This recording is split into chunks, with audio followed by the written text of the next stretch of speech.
borders, and my presentation today is on the United States immigration. Immigration is a sensitive topic. I will provide some statistical background on the history of migration to the United States, provide a human perspective, and discuss undocumented immigrants in the United States. I became interested in this topic while I was enrolled in an anthropology course entitled Faces of Culture, which is an in-depth study of South and Latin America. All right. Who in here has taken a DNA test to find out your ethnic background? Were you Native American? Anyone Native American? No. I was interested to find out that my background is from England, Wales, and northwestern Europe, with a little bit of Irish and Scottish, and even less from Sweden and Norway. I think it would be interesting to talk with my ancestors about why they decided to leave Europe and to hear about their journey to the United States. Okay, let's move on to past immigration statistics. In the early 1600s, the English settled in the Americas seeking religious freedom. From 1680 to the 1790s, 700,000 African slaves were imported to the United States. In the mid-1800s, a famine in Ireland caused a wave of migration. Some 4.5 million people from Ireland migrated to the United States. Near that same time, 5 million German migrants entered the United States. Between 1880 and 1920, the U.S. gained 20 more immigrants coming from Italy and Jews from Eastern Europe. Between 1920 and 1960, immigration paused. This was because of the Great Depression. During those years, there were times that more people exited the United States than entered the United States. However, since 1965, immigration has been rising, with approximately 1 million people entering the United States every year since 1990.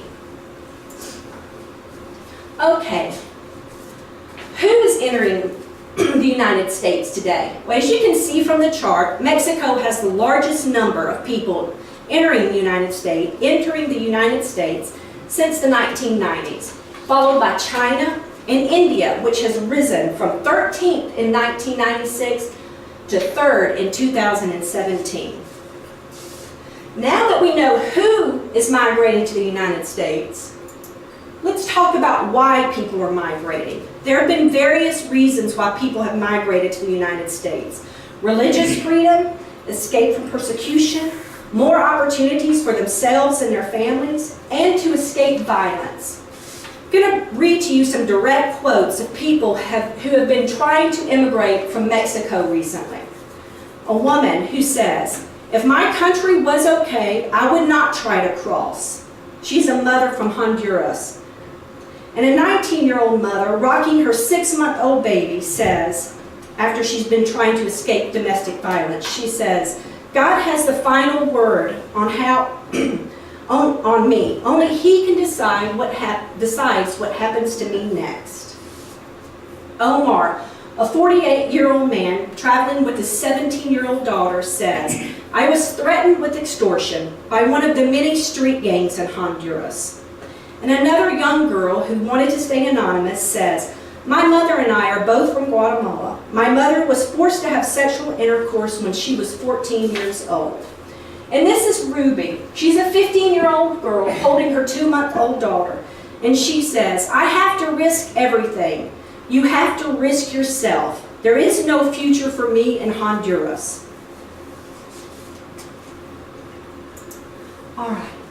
Let's talk about a hot topic of undocumented migrants in the United States.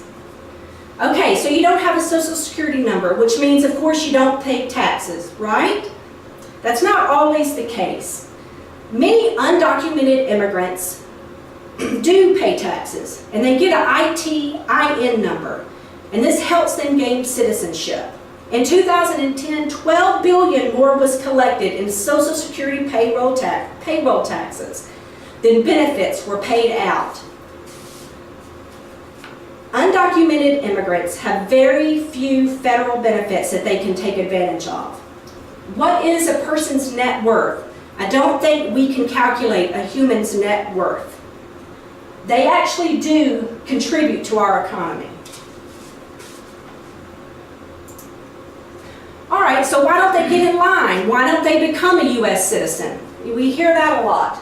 Well, I went myself and did some research on us.gov. This is the best I could come up with in this circular chart. It's complicated. They don't make it easy. People who want to become U.S. citizens have to take a civics test that includes U.S. history and government that perhaps many of us couldn't pass. It is a 5-year process to become a U.S. citizen. All right. My presentation wasn't about what we should or shouldn't do about immigration. I have no answers to that. I wanted to provide some information so that you might know more about this issue and maybe be a little bit more sympathetic to the issue. I think we can all agree and absolutely agree that we don't want violence and drugs brought to our home. But I wonder where I might be had my ancestors not been allowed to board the ship to America or not been allowed to step on the shores of America. In a world that is becoming increasingly globalized and connected, we should start building solutions, not walls. Thank you.